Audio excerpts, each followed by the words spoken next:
I have got a strategy that is going to blow your mind on this episode. Hey, I'm Steve D. Valentine, and we're talking about seller financing, which is when you own something free and clear, how can you continue making money on that without owning the property?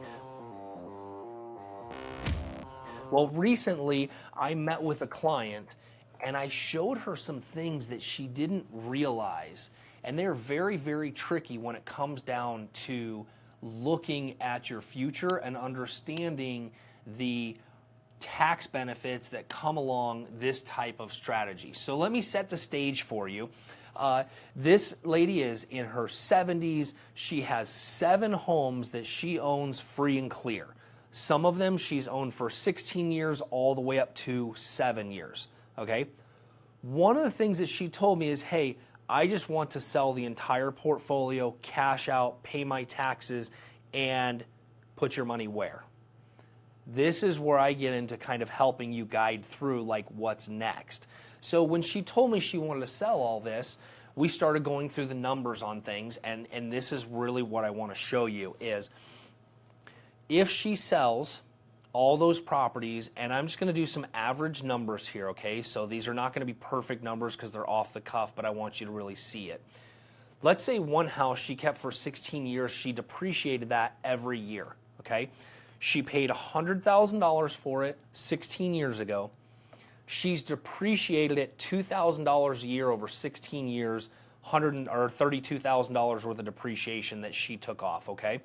Now, she is going to have to recapture that $32,000 in depreciation, right? She's going to have to pay taxes on what she depreciated, not that she owes $32,000. So this is where it's really important to have a CPA that really understands, and having this conversation with a CPA before you pull the trigger on selling something so that you truly know your tax ramifications. So $100,000 is what she paid for it. It's worth $400,000 today, okay?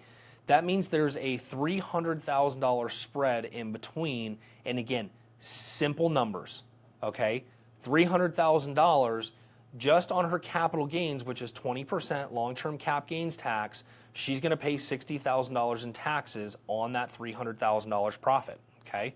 Now, she could 1031 exchange that, but she wants out of the rental game, so she's done. She just wants to cash out. So not only is she going to pay the capital gains, the $60,000, she also has to recapture that 16 years of depreciation and pay taxes on what she depreciated, right? Which could be another $20,000 or $30,000 she owes in taxes. So again, easy numbers. You're looking for a lender that is going to help you structure your strategies just the way I do in my business. Well, I want to introduce you to Andrew Karam, the sponsor of this podcast. He is with Edge Home Finance. He is a broker and he is a lender strategist, just like I'm a real estate strategist. And he's going to help you get through all the what ifs and how to's by breaking it down and really showing you a great way in the home loan process or in the investment side of the process. So reach out to Andrew. His contact information is in the show notes. And thank you for our sponsors this week. And back to the show. Let's say she owes $100,000 in taxes. Okay? So she sells the house for $400,000.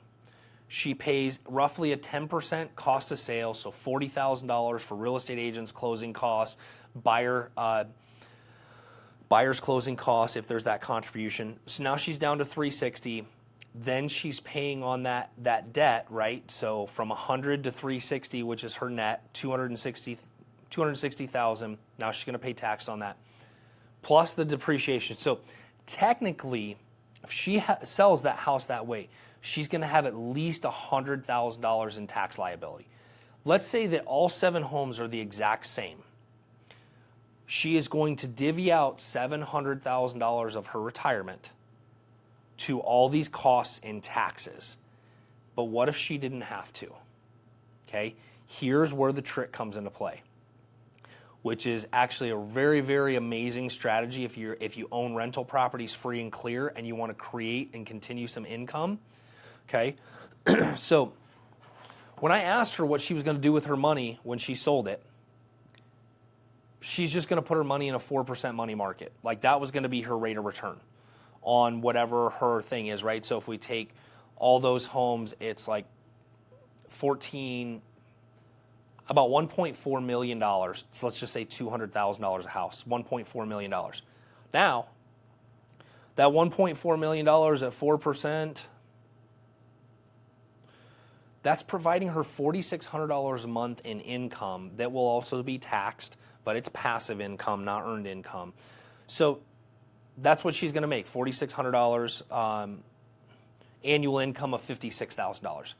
What if I told you the $700,000 she paid in fees and taxes could still be working without paying capital gains tax? What if I could add another $700,000 to her retirement, creating an extra $30,000 a year of annual income, and she still didn't pay the taxes? This is what this looks like. So here's the power of seller carry. Let's say she sold all 7 of those homes to me at $350,000 per home, and I agreed to pay her a 6% interest rate. This is what it looks like. She would be creating $147,000 in interest-only income, not paying any capital gains tax right now. She's kicking that can down the road. She's not paying a bunch of fees, and she's not paying a bunch of taxes. So essentially, by leaving that money in on seller carry, she's kicking the taxes down the road, but she's creating some pretty substantial secured guaranteed income by being the bank. So a seller carry is where she becomes the bank, and she's going to have a note and deed of trust that secures her against the property, and I'm now the buyer. So technically, she kind of still owns the property without all the ramifications that come with, repairs, tenants, all those other things. What I just did for her was create almost double, actually triple, her annual income by selling those homes on seller carry. And she has kicked the tax can down the road, and while the taxes are still sitting in the properties, she's collecting interest off what she would have paid IRS.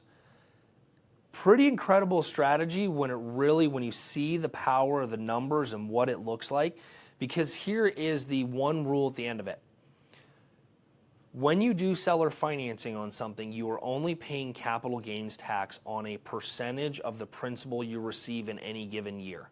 And I believe that number is 20 or 25%. So if I paid 25% of the principal off on the property, she would have to pay capital gains tax on that 25% that I paid in. So you can actually play this strategy for a long period of time of paying a little bit of taxes, collecting a little bit of principal over time. But here's what it does. You got to remember, those taxes are all sitting in that property, creating 6% interest on $700,000 that she would have paid out, is now creating a massive amount of income on the money she would have paid in taxes. Yes, the taxes are still due, they're just down the road, and we're going to make them work inside the property. So if you own a property free and clear, maybe you're done renting it, rather than sell it, we need to have the conversation of what that strategy looks like. Even if it's a massive portfolio, what if it's 50 homes, right? If you're not thinking about 1031 exchanging it into something else, this is a great way to continue owning property without owning it and creating a great secured, guaranteed rate of income, interest income on those properties without having to mess with the tenants, repairs, and all those other things because you've passed that liability off to somebody else. So if you were looking for a strategy like this and you own a home free and clear and you want to talk about this, stevedvalentine.com or DM me, whatever it is, through Instagram, I sell, whatever, and let's have the conversation about what your strategy looks like and how I can help you, guide you in creating more income safely and securely through real estate by doing the seller financing strategy. I will see you guys on the next episode.